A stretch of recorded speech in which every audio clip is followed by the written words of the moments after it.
Hola everyone, welcome to part 2 of the big mistakes of goal setting. If you have not seen part 1, make sure you watch part 1 before part 2. But I wanted to use this episode to highlight a dear friend of mine. I did a Q&A session with him a week ago back in my hometown. And he really personifies the cool and possible, goal setting, and really kind of setting goals that really scare us and or kind of deal with the unknown, and how it's not the goal or the race outcome that defines us, but it's the process along the way, the journey along the way that really changes us and changes our lives, and in his case a change in the lifestyle. So hope you enjoy it. Again, see part 1 first. Adios. Hey everybody, Coach Eric Orton here. Thanks for coming back to another episode of Running with Eric. I am in my not my childhood home. I'm in my childhood hometown at my parents' house that I did not grow up in, but I'm back east, New York, visiting, and have a special episode for you. So way back, a little over a year ago, I put out a video that was a challenge. And it was kind of 2 challenges. The first big challenge was to challenge the viewers to maybe seek out one of their friends who maybe wants to become a runner and never thought they could, or for whatever reason they just were never able to start running, whether didn't have much time in their life, just too much commitment, whatever it is. The challenge was to, hey, seek out a friend and maybe encourage them to start running. And the whole idea I had around this was to encourage someone to run around their block just once, and maybe it starts out as a walk and morphs into a run, but it was just, hey, just go around the block and see what happens. The second challenge was, this idea came to me on a Wednesday. So I thought, well, hey, we always think a Wednesday is halfway to the weekend, and we always look past Wednesday. And I wanted a way for me and my friends and people in general to just kind of look forward to Wednesday and maybe think more in present moment, and every day can be an adventure. So so with that, like I said, I have a special episode. I have my dear friend Michael, and this whole idea of running around the block in his honor of him, one of my childhood friends. And so I've called this Mike's Block Run. And this started, again, a little over a year ago. And it all started with me sending him a text, say, hey, just run around the block once and see what happens. So hope you enjoy this. I'm going to bring Mike in and get going. So here's the famous, hey everyone, how's it going? Mike from Mike's Block Run. Yeah, that's me in the Beanie Brothers. Yeah, Beanie Brothers. Yeah. My daughter Parrish made these for us. So awesome. So I kind of just want to get started with, what went through your mind when you got that text from me that said, hey, just run around the block. And all I said, run around the block and see what happens. Walk us through that first day. Well, it was good to hear from you. Yeah. Always like hearing from you. Well, I've been trying to, I've been working on fitness. I've been exercising and things like that, and I was always looking to get better, because I wasn't really seeing results of what I was doing, and when I got that text, it kind of made me think. All right, well, you know what? I always never really cared for running, to be honest with you. And were you running up to this point in time? No. All I was doing was body weight, body weight stuff, a little bit of bench pressing and stuff like that. But yeah, free weights mostly. So I went ahead and did it. Okay. And so the challenge was to go run around the block and see how you felt. Right. How did it feel? When I got back, I just, I remember you saying, just think about how good you feel afterwards and what it was like, and I was like, this really doesn't, yeah, it was really weirdo. doesn't feel. okay, it's like maybe Eric is getting a little existential on me or something like that. So, but anyways, no, it was actually pretty cool. I felt like a calmness come over me, and it felt like at the same time I felt like this might be something that I'm interested in, because I am interested in fitness and I want to get healthier and things like that. So yeah, no, it was like, wow, because all I really did was I tuned everything out and I ran and I just was breathing through my nose like we talked about. And was it hard? Was it not necessarily hard? The only hard part about it was I had really tight shins. My shins were not used to. I mean, even though I've been athletic all my life, and I played hockey for 30 plus years, running that was one of the reasons why I didn't like running, because it was painful for me. And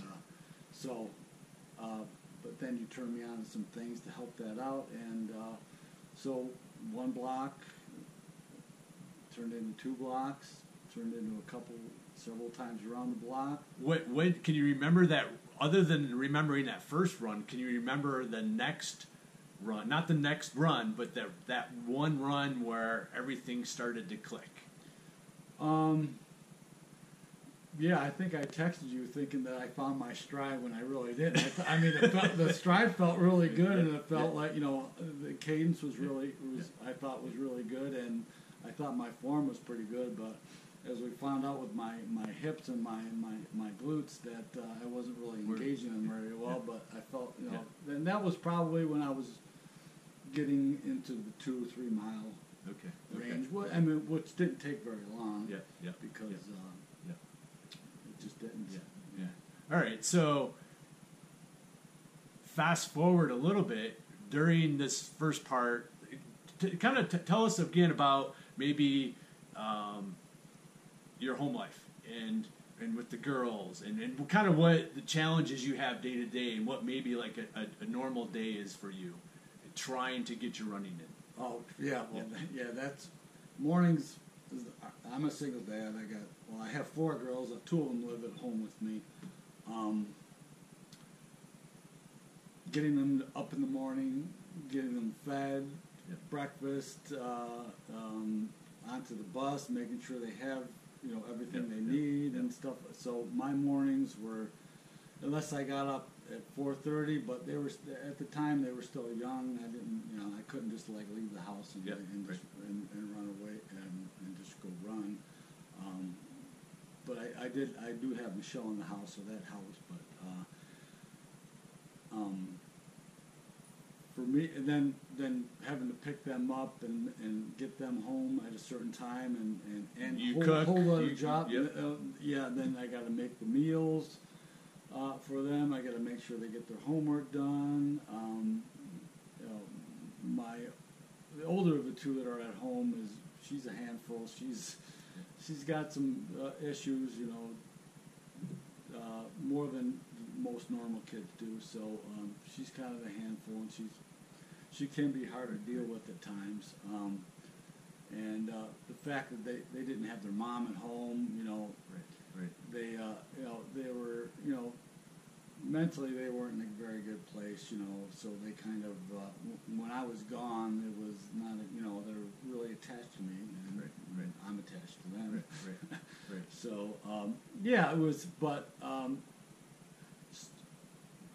as it went on, they kind of understood that, this is helping my dad, letting my dad do these things. Okay, so let's start there. Let's stop there for a minute and fast forward. So you started with this Wednesday, a run around the block, a little over a year ago.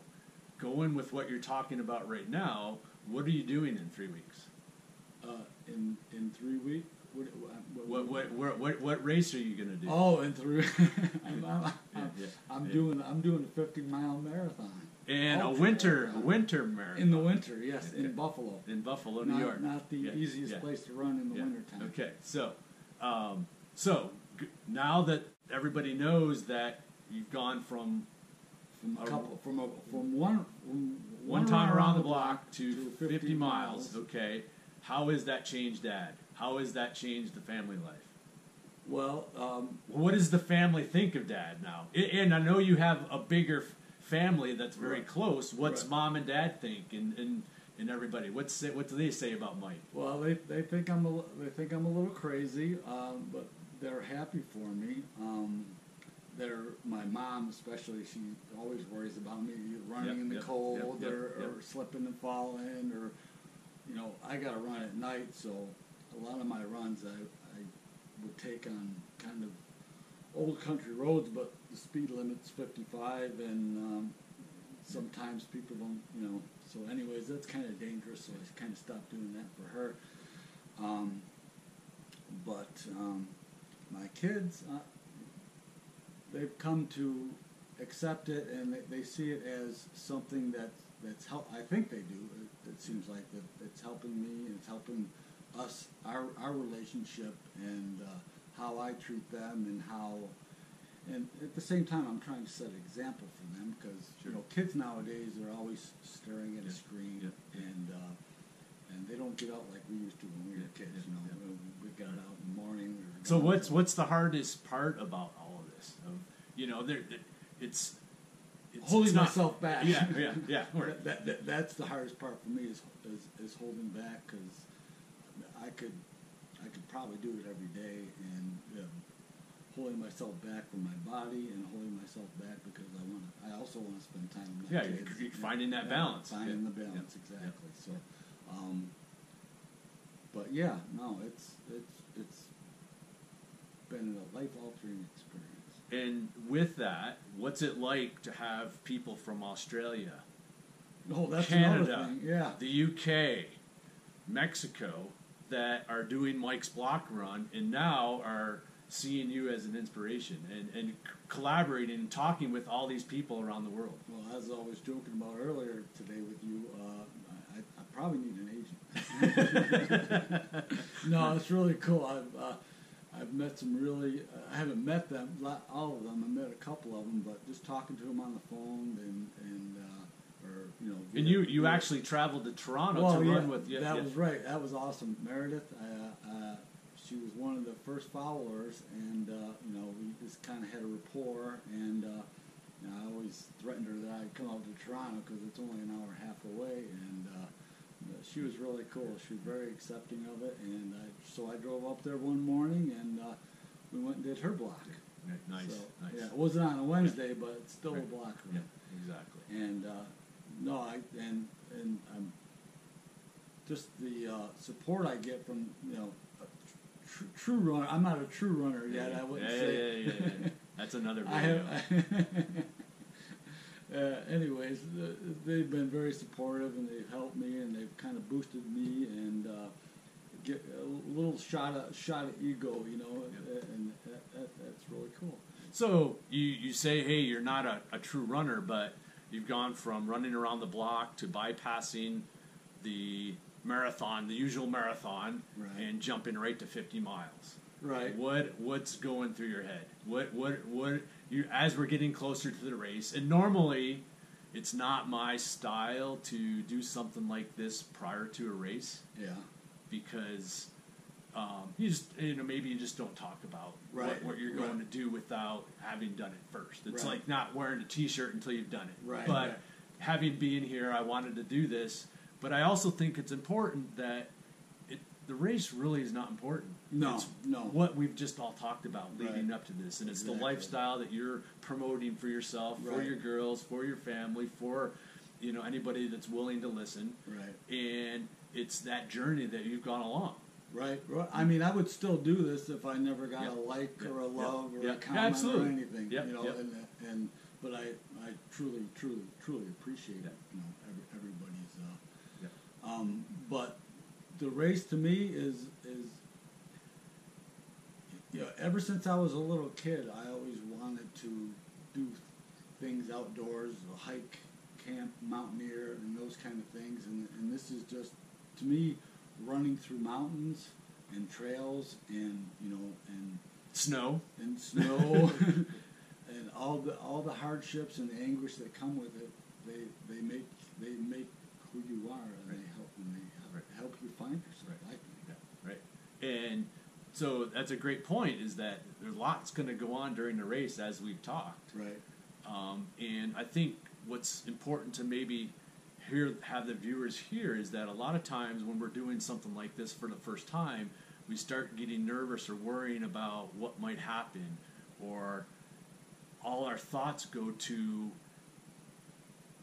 trying to figure out what's going to happen before we actually do it. And if those thoughts are all normal, and they're really not going to be answered until you get there that day. Nope. Yeah, right. And if a lot of times we try to answer them before, and that stops us, and to say, oh, well, I don't know if I can do it, therefore I'm not going to do it. Right. You're just going to go find out. I'm just going to go do it because, 50 miles sounds like a lot, and I have 24 hours to do it. So whether I'm crawling, running, hopping and skipping and jumping, I'm going to do it. And but you just did 2 back-to-back 20-milers. So where's your... That helped my confidence. How did that... how are you feeling going into preparation-wise? Oh, preparation-wise, I feel like I'm you're ready to roll. more than ready to rock and roll. Doing the 20 the following day, when I first got out of the gate, I was like, oh boy, this is going to be tough. But I remember you saying 3 miles you're going to start feeling better, and it was probably right around 3 miles, and I started feeling better, and I got into a groove. I didn't have the same pace that I did the day before, but I think the day before we went pretty good. Yeah. But anyways, and then I kind of posted this, but probably the last 5-6 miles I was coming into the valley, and